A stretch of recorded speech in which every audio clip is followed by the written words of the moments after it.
Hello friends, how are you? Today we are going to discuss case study number 12 from Case Study Digest. This case study is not from any MTP or any sample, I say sample case study. So without further ado, let's get started with case study number 12. So first we'll see MCQs.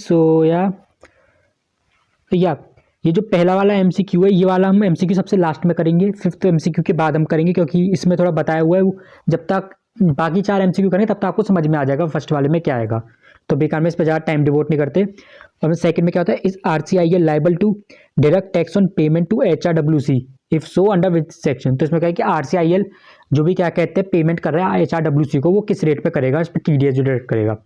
ठीक है, देख लेते हैं। इस पर हमें यहाँ पे ये दिया हुआ है, इससे रिलेटेड हम देख लेते हैं। ठीक, यहाँ पे क्या दिया हुआ है, HRWC एक कंपनी है, incorporated under law of UK है। ठीक है, एग्रीमेंट में आती है HRIL के साथ। इस पर आपको नाम के साथ कंफ्यूजन, नाम थोड़े कंफ्यूजिंग ही दिए हुए हैं, HRWC, HRIL, RCIL, तो इसमें कंफ्यूजन है थोड़ा। ठीक है, HRWC और HRIL दोनों के दोनों एसोसिएट एंटरप्राइज है। तो ये क्या करता है, जो ये मैं आपको बेसिकली बताता हूँ क्या होता है इसमें। ये दोनों एग्रीमेंट कर लेते हैं कि यहाँ पे HRIL जो है लाइसेंस करता है ऑल कमर्शियल लाइट जो भी कहते हैं रेस हॉर्सेस से रिलेटेड है 100 साल के लिए, वो HRWC को देता है कि HRWC अब तुम्हें राइट दे दिया, अब तुम कहीं पे भी रेस हॉर्स कराओ। ठीक है, अब आगे जाके क्या करता है ये HRWC क्या करता है, HRWC will be given full commercial lights. ठीक है, यहाँ पे दिया हुआ है for the purpose of conducting horse racing event India. HRWC एक रेस, ये RCIL के साथ एक जो इंडियन कॉन्ट्रैक्टर है उसके साथ एग्रीमेंट में एंटर होता है। तो उसमें क्या होता है, granting it right to host stage and promote. तो वो क्या कहता है कि RCIL को कहता है, अब HRWC के पास राइट आ गया, अब HRWC के कहता है कि RCIL के पास जाता है कि तुम रेस हॉर्स करा लो, तुम मुझे बस एक पैसा दे दो, उसका तुम रेस हॉर्स करा लो हमारे नाम पर, जितना भी टिकट आएगा तुम रख लेना, लेकिन जो हमारे नाम पे करा लो तुम। कब, कितने साल के लिए, 5 साल के लिए। और कितनी फीस है, कंसिडरेशन है $40 मिलियन की है। ठीक है, और जो है वो 6 हफ्ते चलेगा। एक बार जब रेस हॉर्स का होगा तो वो 6 हफ्ते एक साथ चलेगा।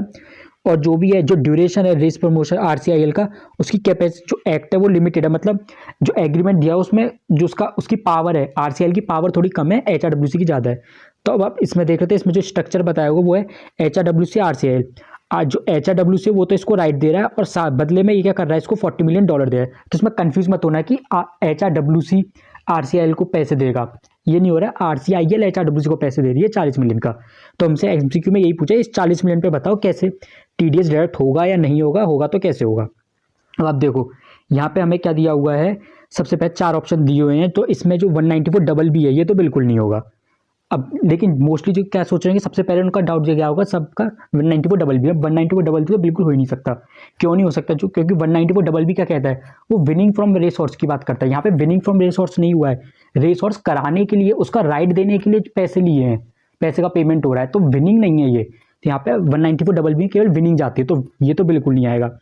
और नो लायबल टू टैक्स, नहीं ये भी नहीं होगा, क्योंकि भाई पैसे दे रहे हैं उसके टैक्सेबल है, वहाँ पर वो टैक्सेबल होगा तो कहीं ना कहीं TDS तो कटेगा। अब 95 में जाएगा, 94J में जाएगा। 94J में जाएगा कैसे होगा ना, आप देखते हैं ये राइट दे रहा है, राइट मतलब क्या है, रॉयल्टी के पैसे जा रहा है, तो रॉयल्टी हमारी 94J में जाती है, बिल्कुल चला जाएगा। और 195 में NR को पेमेंट तो चला ही जाएगा। अब किस में जाएगा, आप देखिए 94J जो है वो हमारा जनरल है, कहते हैं रेसिडेंट नॉन रेसिडेंट दोनों पे लगता है, लेकिन 195 जो है हमारा क्या नॉन रेसिडेंट स्पेसिफिक है, क्योंकि specific provision always prevail the general provision, तो हमारा 195 लग जाएगा। तो इसका आंसर हो जाएगा हमारा B।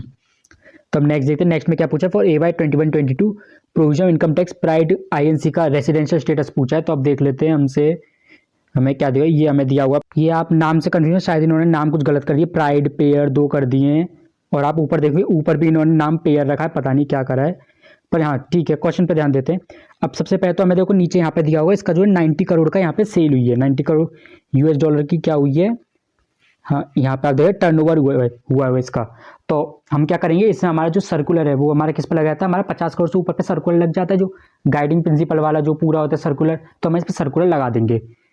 तो अब हमसे क्या है, इसमें क्या पूछा है, जो क्या क्या दिया हुआ है, हाँ prior INC incorporate under law of USA, इसकी ग्लोबल एसेट क्या है 50 करोड़ है, इंडिया में क्या है 25 करोड़ है। अब इंडिया में 25 करोड़ है, ग्लोबल इसकी 50 है, तो इसका क्या है 50% तो इंडिया में आ गया है, 50% इंडिया में आ गया, तो हाँ इसका ये वाला टेस्ट तो क्या हो जाता है, पास हो जाता है। ठीक है, इसके अकॉर्डिंग तो ये इंडिया में हो जाता है, इसका कहते हैं हमारा रेसिडेंशियल स्टेटस। अब out of 10 board meeting only 4 meeting है वो इंडिया में होती है, तो मतलब क्या है, जो इसकी मेजोरिटी जो मीटिंग है मेजॉरिटी जो मीटिंग है वो कहाँ पे हो रही है, वो हो रही है आउटसाइड इंडिया में, ठीक है, क्योंकि 4 ही इंडिया में हो रही है 10 में से। लेकिन जो की मैनेजमेंट वो है, जो की में जो कमर्शियल डिसीजन है वो क्या कहते हैं, हाउएवर जो डायरेक्टर हैं जो इंडिया में लोकेट करते हैं बस वही करते हैं। जो इंडिया में डायरेक्टर लोकेटेड है, जो इंडिया में मीटिंग होती है एज अ होल, आप देख सकते हैं यहाँ पे एज अ होल दिया हुआ है, सारे जो भी की मैनेजमेंट कमर्शियल डिसीजन है वो वहीं पे होते हैं इंडिया में। तो आपके क्लाइंट जो है पेयर लिमिटेड इंडियन कंपनी कहते हैं रेमिट अमाउंट, ठीक है, तो कुछ मतलब नहीं है। हमने पढ़ा है कि जैसे अगर board of director setting aside हो जाते हैं और साथ, लेकिन कोई अगर होल्डिंग कंपनी है, कोई और पर्सन जो होता है वो कंट्रोल करता है, या फिर कोई और पर्सन जो डिसीजन लेता है जो इंडिया में जिसका रेसिडेंट है, तो हमारा क्या होता है पीएम पोएम जो है हमारा इंडिया में कंसिडर कर लिया जाता है। आप देख सकते हैं ये सब डायरेक्टर तो इंडिया में लोकेटेड है, तो डायरेक्टर का रेसिडेंशियल स्टेटस इंडिया हो गया। अब यहाँ पे भले ही आउटसाइड इंडिया हो रही है मेजोरिटी, बट क्या होगा यहाँ पे हम इसको फिर भी इंडिया मान लेंगे, क्योंकि जो मेन डिसीजन जो है वो तो इंडिया वाले लोग ही ले रहे हैं, तो यहाँ पे इंडिया हो जाएगा। अब हमें बाकी इन्फॉर्मेशन नहीं दी है पैसिव इनकम वगैरह की या फिर किसी और चीज़ की नहीं दी है, तो यहाँ पे 2 इन्फॉर्मेशन दी है, दोनों में से दोनों के दोनों हमारी इंडिया में सेटिस्फाई हो जाती, तो हमारा इसका आंसर हो जाएगा residential status in India A, third का हो जाएगा ए। नेक्स्ट देखते हैं, नेक्स्ट क्या है, assuming HRWC does not have fixed PE in India जो may constitute PE if it sends employ, अगर वो अपने एम्प्लॉय सेंड कर देती है फॉर कंसल्टेंसी सर्विसेज, तो बताओ कब उसका पीई मान लिया जाएगा। तो हमने पढ़ा हुआ है यहाँ पे, आप देख लो यहाँ पे एक और चीज़ दी हुई है कि जो हमारे इंडिया यूके का डी है वो यूएन मॉडल टैक्स के अकॉर्डिंग हमें दिखाना है। यूएन मॉडल टैक्स में हमने पढ़ा है कि मोर देन 183 डेज हो जाता है सर्विस पी के केस में, तब उसका हम मान लेते हैं कि इंडिया में पी मान लिया जाएगा। अब यहाँ पे बहुत से क्या करेंगे गलत करके 183 लगा दी कि 183 पड़ा हुआ है, पर ये रॉन्ग है। वहाँ पे मैं क्या लिखा हूँ, मोर देन 183 डेज होने चाहिए। मोर देन 183 डेज मतलब हमारा हो जाएगा C 184। अब देखते हैं इसका नेक्स्ट एमसीक्यू देखते हैं, which of the following statement true in context of satisfaction otherwise disposition test. अब आपने ये टर्म ही पहली बार सुना होगा, डिस्पोजिशन टेस्ट बाय HRWC, ठीक है भाई देख लेते हैं इसके बारे में हमें क्या क्या दिया हुआ है इन्फॉर्मेशन क्वेश्चन में। हाँ हमें यहाँ पे ही दिया हुआ है, इसको हम पढ़ लेते हैं। यहाँ पे हमें ये पूरा में पैराग्राफ नहीं पढ़ना है, पूरा पैराग्राफ हमारे काम करनी है, बस हमारे एक ही लाइन काम की है कि HRWC शैल है full access to the padlock और बिल्डिंग, जो भी कहते हैं एक्सेस पीरियड, जो भी हमारा 5 साल का एक्सेस पीरियड है उसमें HRWC का फुल एक्सेस है, ठीक है। अब आज में देख लेते हैं हमारा क्या, in clients view duration of the event चूंकि only 3 days will be limited grant of access which may not be sufficient for constitute degree of permanence. वहाँ पे कहते हैं हमारे क्या कहते हैं परमानेंट एस्टेब्लिशमेंट होनी चाहिए, तो ये क्या कहते हैं केवल 3 दिन होगा तो हमारा परमानेंस नहीं माना जाएगा, ठीक है। आगे पढ़ लेते हैं इनके according. Also in clients opinion जो कंस्ट्रक्शन जो ट्रैक वगैरह है, जो बाकी वहाँ पे जो काम वाम जो करा रही है वो RCIL क्या इंडिया वाली कंपनी करा रही है, तो HRWC का जो है डिस्पोजल, जो इन्होंने वर्ड दिया हुआ है डिस्पोजल, जो है इनका रूल वो वही फॉल पूरा नहीं हो पा रहा है, डिस्पोजिशन टेस्ट नहीं हो पा रहा है, तो इसका परमानेंट एस्टेब्लिशमेंट नहीं माना जाएगा। अब हम देखते हैं यहाँ पे जो हमसे पूछा हुआ है क्वेश्चन में, डिस्पोजिशन टेस्ट के बारे में पूछा हुआ है। अब डिस्पोजिशन टेस्ट अगर आप देखते हैं जो हमारे मॉड्यूल में कहाँ दिया हुआ है, तो मॉड्यूल में वैसे कहीं नहीं दिया हुआ है ये, बट एक वर्ड ही दिया हुआ है, आप कहाँ पे पढ़ सकते हैं, इसमें आर्टिकल आप 5 में चले जाएंगे तो उसमें पैरा 1 है। पैरा 1 में आप देखेंगे तो जो कमेंट्री दे रखी होती है नीचे, कमेंट्री में आप देखेंगे 3-4 बुलेट पॉइंट्स दिए हुए, उसमें एक पॉइंट दिया हो बस, एक डिस्पोजल का एक पॉइंट दिया हो बस, इन्होंने शायद वहीं से उठा के ये MCQ बना दिया है। डिस्पोजल में आपको बताया तो वहाँ पे क्या दिया हुआ है कि जो भी जो जहाँ पे प्लेस से बिजनेस होता है वो एंटरप्राइज के at the disposal of enterprise होना चाहिए। डिस्पोजल मतलब क्या है कि ओन भी हो सकता है, रेंट भी हो सकता है, बट लेकिन मेन चीज़ क्या है कि जो एंटरप्राइज का उस पर इफेक्टिव पावर टू यूज़ होना चाहिए, कि जो भी उसका बिजनेस जो उसका प्लेस ऑफ बिजनेस है वहाँ पे इफेक्टिव यूज़ होना चाहिए उसका। लेकिन जैसे हमने ऊपर यहाँ पे हमने पढ़ी लिया है, जैसा आपने देखा ना मैंने यहाँ पे आपको स्पेशली यहाँ पे पढ़ाया था। सबसे पहले तो 2 चीज़ है यहाँ पर, एक तो ड्यूरेशन में जो RCIL की कैपेसिटी काफ़ी लिमिटेड है, RCIL पे काफ़ी कम पावर है, और यहाँ पे HRWC के पास फुल पावर है। तो यहाँ पे डिस्पोजिशन टेस्ट आप देखेंगे उसमें फुल पावर है, तो डिस्पोजिशन टेस्ट हमारा सेटिस्फाई हो रहा है, तो इसका आंसर में ये फेल आता है नहीं। अब इन दोनों में से कुछ होगा, इन दोनों में से take on over control exercise control entire event, ये हो जाएगा हमारा, क्योंकि AE जैसी तो हमारी कोई भी चीज़ हमें नहीं दी हुई है, तो इसका आंसर हो जाएगा C। हमने ये वाला MCQ कर दिया, हम अपने चले जाते हैं फर्स्ट MCQ के ऊपर। अब आप देखेंगे यहाँ पे एक तो यहाँ पे जो हमसे क्या पूछा हुआ है MCQ में, हमें पूछा हुआ है विच टाइप ऑफ पी जो अंडर इंडिया यूके डी में सब्जेक्ट मैटर। अब सब्जेक्ट मैटर यहाँ पे दिया है, सब्जेक्ट हमें तो पूरा क्वेश्चन दिया हुआ है, पूरा क्वेश्चन में हमें क्या पी के बारे में पूछा हुआ है इन्होंने। अब क्या करना है देखो, यहाँ पे पूरे क्वेश्चन में 2 ही पार्टी के बारे में बता हुआ है हमारा, एक तो HRWC और दूसरा पेयर लिमिटेड, पेयर है प्राइड जो भी। अब प्राइड वाले में तो आप देख सकते हैं, प्राइड वाले का तो हमने पूरा देख लिया, उसमें कहीं भी इस तरह का कुछ भी नहीं है कि हमारा DTAA लग रहा हो, फिक्स्ड प्लेस कंस्ट्रक्शन सर्विस भी कुछ भी लग रहा हो। अब हमारा बात आ जाती है HRWC के ऊपर। अब HRWC के ऊपर आप देख सकते हैं यहाँ पे तो इनको यही दिक्कत हो रही है कि हमारे परमानेंट एस्टेब्लिशमेंट नहीं है, या फिर हमारा क्या है लिमिटेड एक्सेस है, और क्या कहता है हमारा जो थोड़े दिन के लिए काम हो रहा है तो वहाँ पे हमारी परमानेंट एस्टेब्लिशमेंट मानी जाएगी या नहीं मानी जाएगी। अब हमारे इससे रिलेटेड हमारा इससे हमें पता चलता है कि हमें क्या दिया, हमारी HRWC से रिलेटेड हमें दिया हुआ है, सॉरी HRWC से रिलेटेड हमारा ये MCQ है। अब इसमें क्या होगा, देखो सर्विस पी तो होगा नहीं, सर्विस पी का HRWC में कुछ है नहीं। कंस्ट्रक्शन है फिक्स प्लेस, अब कंस्ट्रक्शन आप कह सकते हैं जो हमारा RCIL क्या करा है, कंस्ट्रक्शन करा रही है, पर वो हमारे से रिलेटेड नहीं है, हमने तो उसको एग्रीमेंट दिया, RCIL कुछ भी कराएं कराने के लिए, अपना कहते हैं रिसोर्स कराने के लिए कुछ भी कराएं, कंस्ट्रक्शन कराएं, कुछ भी करें, वो उसके ऊपर है, हमारा तो उससे एग्रीमेंट कंस्ट्रक्शन से रिलेटेड हुआ ही नहीं है। तो यहाँ पे कंस्ट्रक्शन पी भी नहीं आएगा, यहाँ पे फिक्स प्लेस पी आ जाए, क्योंकि उसने फिक्स प्लेस यहाँ पे जो है जहाँ पे इवेंट हो रहा है उसका तो फिक्स प्लेस यहाँ पर हो गया ना इंडिया में, तो यहाँ पे हमारा आ जाएगा, इसका आंसर हो जाएगा ए फिक्स प्लेस पी। देख लेते हैं हमें इसमें डिस्क्रिप्टिव क्वेश्चंस में क्या पूछा हुआ है। Yes, from the facts of the case you are required to advise whether agreement enter into by HRWC and activities constitute P and justify और आंसर। ठीक है, जो हमने ऊपर अपना पी के बारे में बताया था उसी के बारे में हमें बता देना है यहाँ पर। तो आप देख सकते हैं यहाँ पे इन्होंने क्या करा हुआ है, यहाँ पे इन्होंने कौन सा केस ले लिया है, एक Formula 1 सरप्राइजिंगली सेम जो हमें क्वेश्चन में दिया हुआ है उसी से रिलेटेड बिल्कुल वही केस लो दिया हुआ है एक जगह पर। तो आपको बताया, तो पहले तो ये केस लो कहाँ से लिया हुआ है इंस्टीट्यूट ने, ये केस लो आप अगर अपना आर्टिकल पढ़ते हैं, आप अपना आर्टिकल 5 उसमें जो पैरा 3 है, पैरा 3 में भी ई वाला पॉइंट जो है हमारा, उसमें आप नीचे उसके बाद आप देखेंगे कमेंट्री जो दी होती है उसमें काफ़ी सारे केस लॉ दिए हुए हैं, 3-4 केस लॉ दिए हुए हैं, आपको उसी में ये केस लॉ मिल जाएगा। ये बिल्कुल सेम अब जो हमारे क्वेश्चन में जो केस बताए हुए बिल्कुल वही केस लॉ है। तो इसमें बताया कि आर्टिकल 5(1) जो हम पढ़ते हैं उसमें एग्जिस्टेंस होना चाहिए फिक्स प्लेस का, और होली पार्शली वहाँ से कंडक्ट होना चाहिए बिजनेस।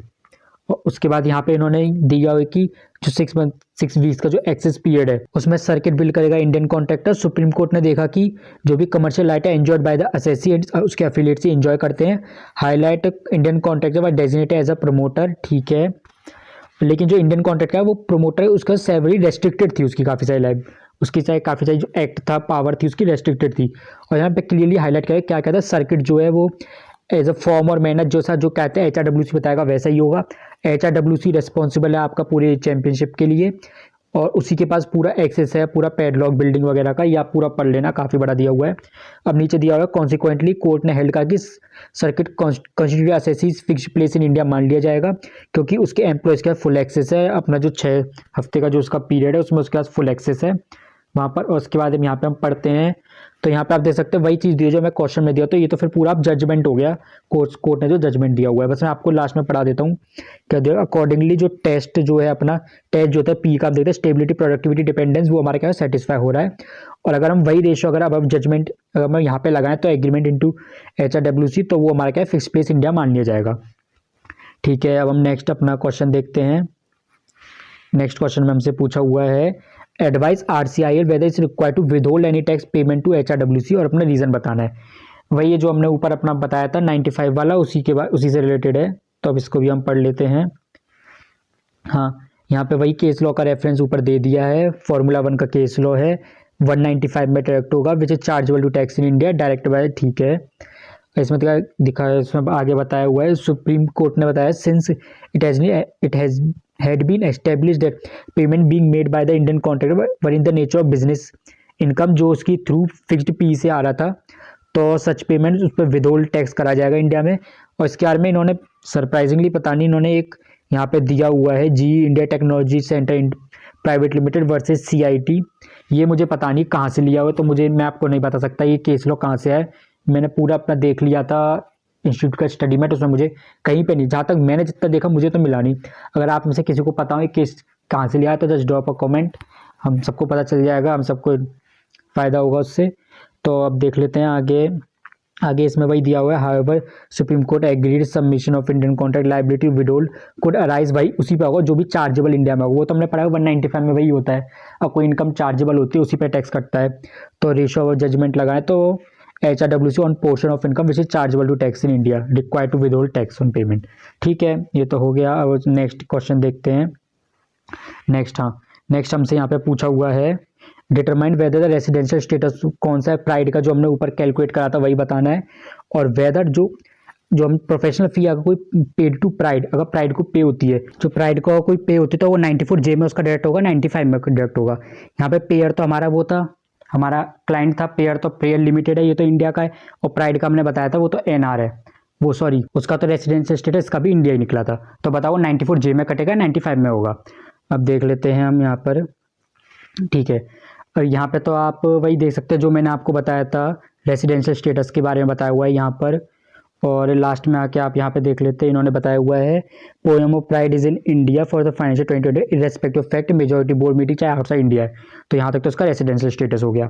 अब बाद में आता है अपना ये वाला, अब आप देख सकते हैं जो हमने सेक्शन एक अपना आता है 115JH, जो हमारा सेक्शन 115JH होता है उसमें एक सर्कुलर है, सर्कुलर इशू करा हुआ है सीबीडी का, जहाँ हम उसका पढ़ते हैं कि जो फॉरेन कंपनी उसकी एसेट की वैल्यू कौन सी लेनी है, जो फॉरेन टैक्स लॉ में है, जो इंडियन टैक्स लॉ में है, और set of law, set of जो है लॉस कौन सा मिलेगा, फॉरेन वाला मिल जाएगा नहीं मिल जाएगा, जो हम रेसिडेंशियल स्टेटस वाले चैप्टर में पढ़ते हैं।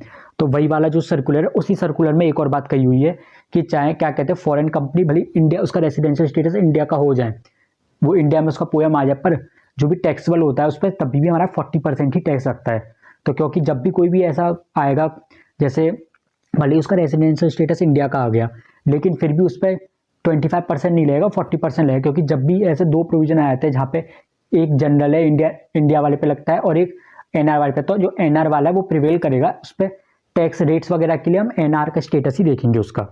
तो इसी तरह से यहाँ पे बताया कि 94J है वो हमारा पेड टू रेसिडेंट है, 95 जो है वो हमारा एनआर वगैरह को होता है, और 94J हमारा इनकम स्पेसिफिक है, 95 हमारा पे स्पेसिफिक है। तो यहाँ पे भी आप देख सकते हैं, यहाँ पे ये वाला जो है हमारा सर्कुलर, इसका जो नोटिफिकेशन है, सॉरी नोटिफिकेशन यहाँ पे बताया हुआ है, क्लियर है foreign company shall be continue to be treated as foreign company even जो रेसिडेंट हो जाता है, and all the provision of the act shall apply accordingly.